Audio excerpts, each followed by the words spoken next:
सभा में उपस्थित हमारे बड़े भाई वीआईपी पार्टी के संरक्षक मुकेश सहनी साहब जी, हमारे अभिभावक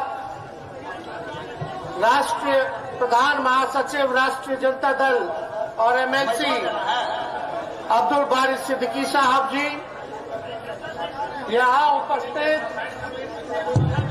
गुड़वा के विधायक विनय जी, माननीय पूर्व विधायक श्रीमती हमारी समता देवी जी, मसौरी से विधायक रेखा पासवान जी, शेरघाटी से हमारे विधायक मंजू अग्रवाल जी, काराकाट संसदीय क्षेत्र डेरी ऑनसन से आने वाले हमारे विधायक फतेह बहादुर कुशवाहा जी, खगड़िया लौली के विधायक हमारे भाई राम वृक्ष सदा जी, सतीश दास जी, मखदुमपुर के विधायक निरंजन जी जो हमारे विधायक हैं गाय घाट के, और यहाँ पार्टी के सभी हमारे महागठबंधन के नेता, पदाधिकारी, कार्यकर्ता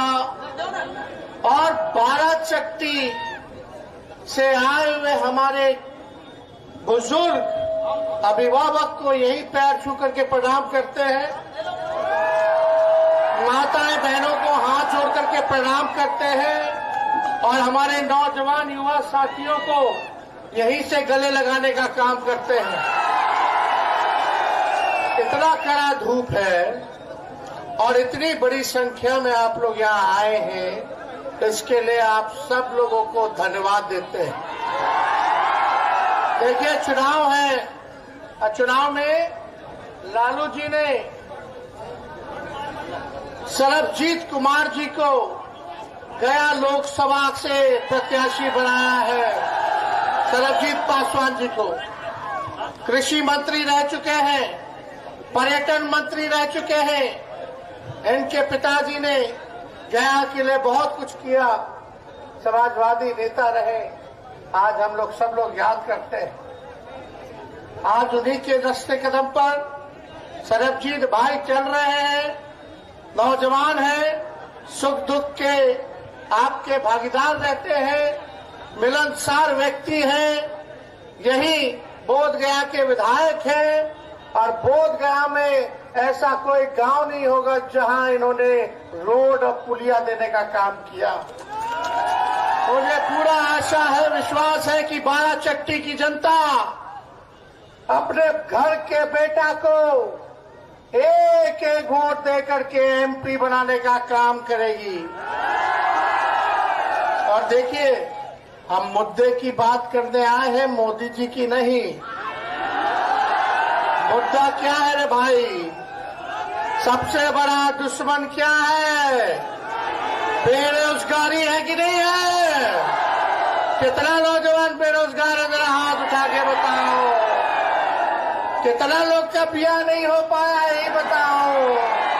कितना लोग डिग्री लेकर के भी नौकरी नहीं है, यही बताओ।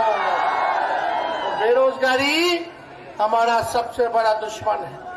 माता पिता पेट काट करके, मजदूरी करके, दिन रात मेहनत खेत में करे, धूप में करते हैं ताकि बाल बच्चा पढ़ लिख ले, डिग्री ले ले, नौकरी मिल जाए और बुढ़ापा में वही बाल बच्चा जो है सहारा बने।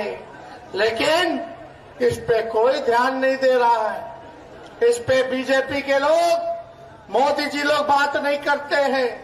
मेरा मानना है असली दुश्मन बेरोजगारी के साथ गरीबी है, गरीबी के साथ साथ महंगाई है। असली मुद्दा होना चाहिए शिक्षा, चिकित्सा, पढ़ाई, दवाई, कमाई, सिंचाई। सुनवाई और कार्रवाई वाली सरकार आए ताकि आपका दुख दर्द जो है वो देखने का काम करे, आपके गांव का विकास करे, आगे ले जाए। लेकिन ये लोग विकास की बात नहीं करते हैं। 10 साल से नरेंद्र मोदी जी प्रधानमंत्री है कि नहीं? और 17 साल से बिहार में डबल इंजन की सरकार है। केवल 17 महीने अगर छोड़ दे तो 17 साल से डबल इंजन की सरकार है। लगातार गया लोकसभा संसदीय क्षेत्र से एनडीए के ही एमपी जीतते आए हैं। लेकिन आप लोग बताइए, 12 चट्टी से भी विधायक एनडीए के ही हैं, है कि नहीं? लेकिन आपका गांव में इन लोगों ने क्या किया? क्यों नहीं बेरोजगारी हटाई? क्यों नहीं आपके जिला प्रखंड में कारखाना लगाया? क्यों नहीं महंगाई कम की? क्यों नहीं शिक्षा चिकित्सा को बेहतर किया? एक काम नहीं किया, एक काम नहीं किया। बताओ काहेला डबल इंजन का सरकार है? मोदी जी आएंगे यहां गया में, ठीक 5 साल बाद आएंगे। जब चुनाव होगा तब आएंगे आपके बीच। लेकिन 10 साल में उन्होंने क्या क्या कहा था? भाइयों बहनों, एक बार मोदी को जिताओगे तो 1 साल में 2 करोड़ नौजवानों को नौकरी दूंगा। बोले थे कि नहीं बोले थे? भाइयों बहनों, एक बार मौका दो, 2022 तक सारे किसान भाइयों का आय दुगुना कर दूंगा। आज फसल कट रहा, बताओ फसल का उचित दाम मिल रहा है? नहीं मिल रहा। किसान वही कंगाल है। भाइयों बहनों, भाइयों बहनों, अरे भाइयों बहनों, मोदी आएगा तो काला धन लाएगा और सबके खाते में 15-15 लाख रुपया देगा। बोले थे कि नहीं बोले थे मोदी जी? 10 साल हो गया, अब तक 15 लाख कहाँ गया? बीजेपी को चंदा मिल गया। देश की नहीं, दुनिया की सबसे अमीर पार्टी बन गई। अपने खाता में भाजपा वाला डलवा लिया, लेकिन आपका खाता में जो जाना था, समझ रहे हैं कि नहीं समझ रहे? आप लोगों को ठग लिया। मोदी जी बोलते थे, भाइयों बहनों, हम बिहार को विशेष राज्य का दर्जा दे देंगे, विशेष पैकेज दे देंगे। क्या मिला बिहार को? कुछ नहीं मिला। ना बिहार को विशेष पैकेज मिला। लेकिन हम यहाँ ऑपोजिशन में है, विपक्ष में। मेरा सवाल बनता है, हमारा कर्तव्य है प्रधानमंत्री से अपने सवाल पूछने का, जितना मेरा बनता है आए देश के एक नागरिक का बनता है, आपका बनता है कि सवाल पूछे कि उन्होंने क्या किया। आज आप लोगों के लिए खुशखबरी लाए हैं। ये आप देख रहे हैं, आज हम लोगों ने परिवर्तन पत्र हम लोग लाए हैं। 2024 के चुनाव में 24 जनवचन हम लोग लेकर के आए हैं। आप जानते हैं, आपका भाई 17 महीने डिप्टी सीएम था। जो 17 महीने में हम लोगों ने काम किया, वो 17 साल में भी नहीं हुआ। यही 12 चट्टी हम आए थे, हमने बोला था हमको मौका दो, एक बार मुख्यमंत्री बना दो तो 10 लाख लोगों को सरकारी नौकरी देंगे। 2-4 सीट बेईमानी से इधर उधर हो गया, सरकार हमारी बन गई थी। समझ रहे कि नहीं? कोनो 12 वोट से हरा दिया एक सीट, कोनो 100 वोट से हरा दिया, ऐसे करके चलो कोई नहीं। लेकिन चाचा जी उस समय क्या बोलते थे हमारे? कहां से पैसा लाएगा? अपने बाप के पास से पैसा लाके बांटेगा। उन्हीं मुख्यमंत्री को जब वो धोखा बीजेपी को लात मार के हमारे पास आए थे, माता पिता से माफी मांगी थी, उनके प्रति हम सम्मान करते हैं। बुजुर्ग हैं, मेरा कर्तव्य बनता है सम्मान करे। लेकिन जब लात मार के बीजेपी को हम लोगों के पास आए तो देश के लोकतंत्र संविधान को बचाने के लिए, भाजपा को भगाने के लिए दोबारा हमने उनको मुख्यमंत्री बनाया। अब मुख्यमंत्री बनाया और उन्हीं के हाथों से 5 लाख नियुक्ति पत्र हमने बंटवाने का काम किया। अब तक हम रहे होते, लेकिन चाचा जी तो पलट गए। अच्छा काम कर रहे थे, सबको नौकरी दे रहे थे, अस्पताल में जाकर छापा मारते थे, दवा मिल रहा है कि नहीं मिल रहा, डॉक्टर जा रहा है कि नहीं जा रहा, सफाई हो रहा कि नहीं हो रहा। लेकिन चाचा जी पलट गए। अभी अब तक हमारी सरकार होती तो 10 लाख लोगों को सरकारी नौकरी मिल गया होता है। 3 महीना में सारा बीपीएससी से परीक्षा करा करके सब लोगों को नौकरी दिलवाए। लेकिन तेजस्वी के हत्या के बाद ही पेपर लीक हो गया। यार जो है सो है। हमने कहा था सबके मानदेय को हम बढ़ाएंगे। आशा दीदी, ममता दीदी, जीविका, टोला सेवा, विकास मित्र, तालवी मरकज के लोगों का हम लोगों ने मानदेय भी बढ़ाया। जो खेला कूदा उसको भी हम लोगों ने नौकरी दिया। जो देश के लिए मेडल लाया, स्पोर्ट्स पॉलिसी बनाई, खेल नीति बनाई, और उसमें कोई भी अच्छा लड़का अगर देश का मेडल लाता है तो उसको डीएसपी भी बना दिया जाएगा। ये हम लोगों ने किया। आईटी पॉलिसी लाने का काम किया। इंडस्ट्री डिपार्टमेंट हमारे पास था। बिहार में निवेश 50 करोड़ का एमओयू हम लोग कराने का काम किए, तो सारा 17 महीने में हुआ। आरक्षण की सीमा 75% की जाति आधारित गणना कराया, जो आज तक कहीं नहीं हुआ था। लेकिन आज हम आए हैं आप लोगों के बीच, आप लोगों को खुशखबरी सुनाने। आज हम लोगों ने प्रण लिया है कि अगर इंडिया अलायंस की आप सरकार बनाते हैं तो पूरे देश में 1 करोड़ लोगों को सरकारी नौकरी हम लोग देने का काम करेंगे। कितना देंगे? जोर से बोले, कितना? 1 करोड़। प्रधानमंत्री जी, मुख्यमंत्री जी अभी तक कुछ नहीं बताया कि क्या देंगे। हम बोलते हैं कि जब 17 महीने उप मुख्यमंत्री रहते एक राज्य में अगर हमने 5 लाख नौकरी दिया तो पूरे देश भर में हमारी इंडिया अलायंस की सरकार बनती है तो 1 करोड़ लोगों को नौकरी हम लोग देने का काम करेंगे।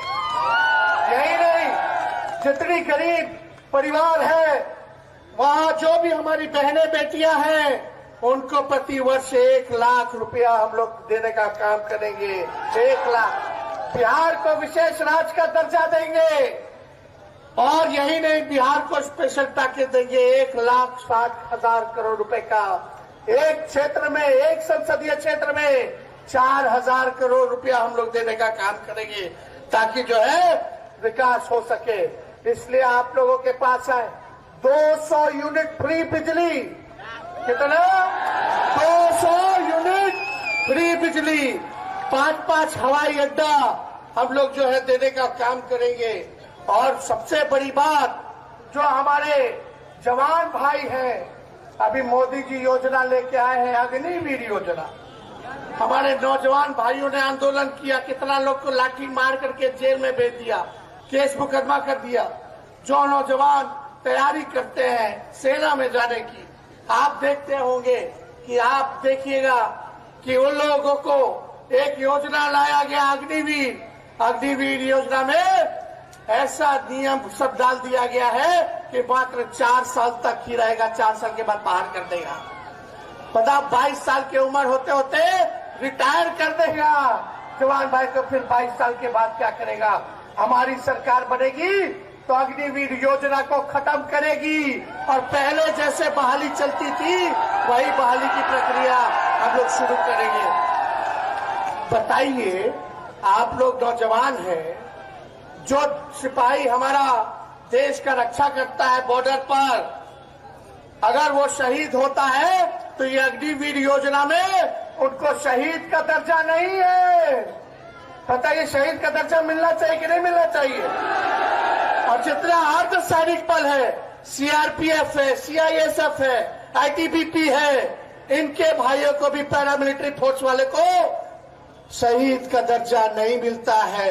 हमारी सरकार बनेगी तो अग्निवीर योजना को खत्म करेगी और पैरामिलिट्री फोर्स सैनिक बलों को हम लोग शहीद का दर्जा देंगे। इसमें बताओ, जो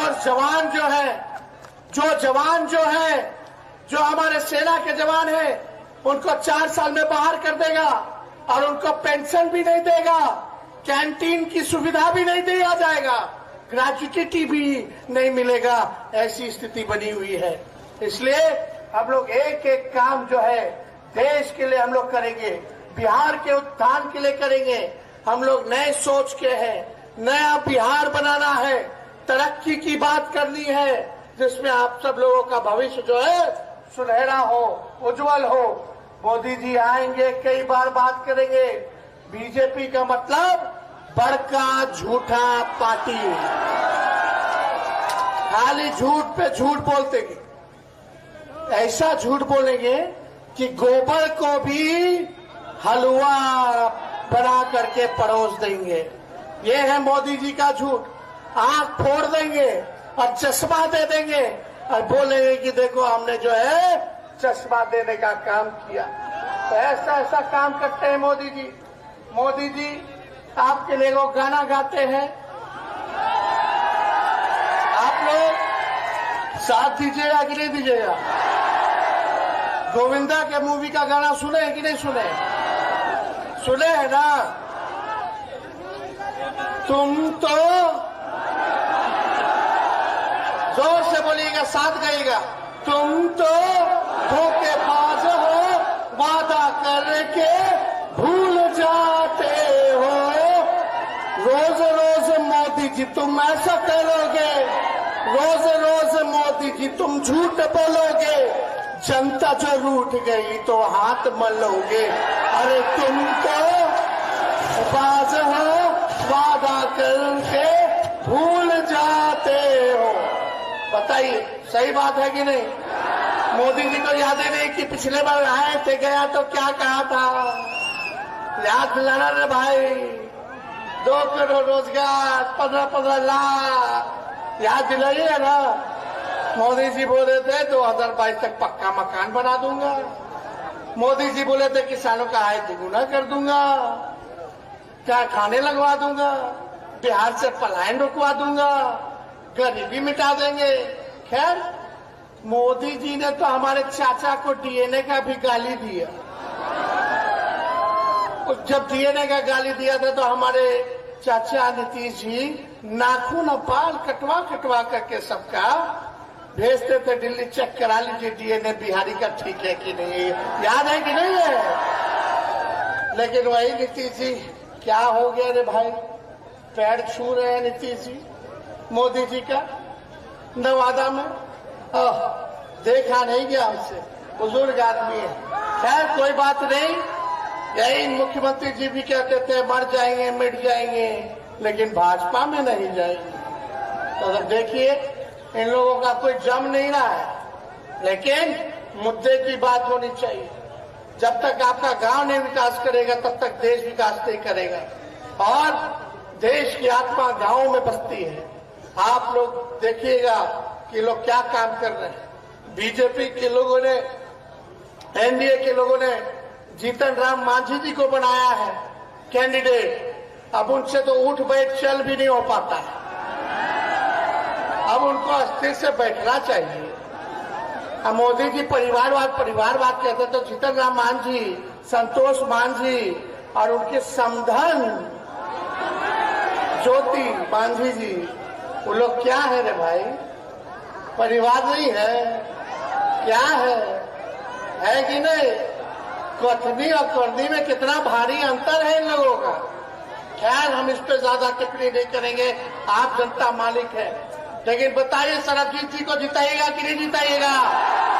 दोनों हाथ उठा करके बताइए, सब लोग दोनों हाथ उठा कर बताइए। तो जिताना है ना? चुपचाप, जोर से आवाज आना चाहिए। चुपचाप चुपचाप चुपचाप। कितना नंबर पे? 1 नंबर पर है। तो आप लोग कहेंगे तो जीत का माला हम लोग पहना देना। और सुनो भाई, 15 अगस्त देश का आजादी होता है। 15 अगस्त से तेजस्वी का वादा है, प्रण है कि बेरोजगारी से आजादी दिलाने के लिए 1 करोड़ नौजवानों को नौकरी देने की प्रक्रिया शुरू कर देंगे। और रक्षाबंधन पर, आने वाले रक्षाबंधन पर हमारी गरीब परिवार की बहनों को 1-1 लाख रुपया हम 1 साल हम लोग देना शुरू कर देंगे। लेकिन भाजपा से बच के रहिएगा, रामनवमी आएगा। रामनवमी में हिंदू मुसलमान करेगा। हम लोगों ने कलम बांटा है, वो लोग तलवार बांट रहे हैं। बताओ, तलवार बांट रहे हैं। दंगा फसाद होगा, थानेदार जेल ले जाएगा, पूरा परिवार परेशान रहेगा, पूरा घर खाली हो जाएगा, पुलिस को पैसा खिलाना होगा, वकील जी को पैसा खिलाना होगा, जेल में जाएगा, और जिसको हम लोग कलम दे रहे हैं उसका ब्याह भी हो जाएगा। माँ बाप भी खुश हो जाएंगे, बच्चों को खिलौना भी ला करके देगा, मिठाइयों देगा। ऐसा नौकरी चाहिए ना। तो आने वाला 15 अगस्त को क्या मिलने जा रहा है? अरे जोर से बोले, क्या मिलने जा रहा है? चलिए, बहुत बहुत धन्यवाद। चाहिए तो सरबजीत पासवान जी को जिताने का काम कीजिए। हम लोग माला पहना रहे हैं। बहुत बहुत धन्यवाद। जय हिंद, जय बिहार।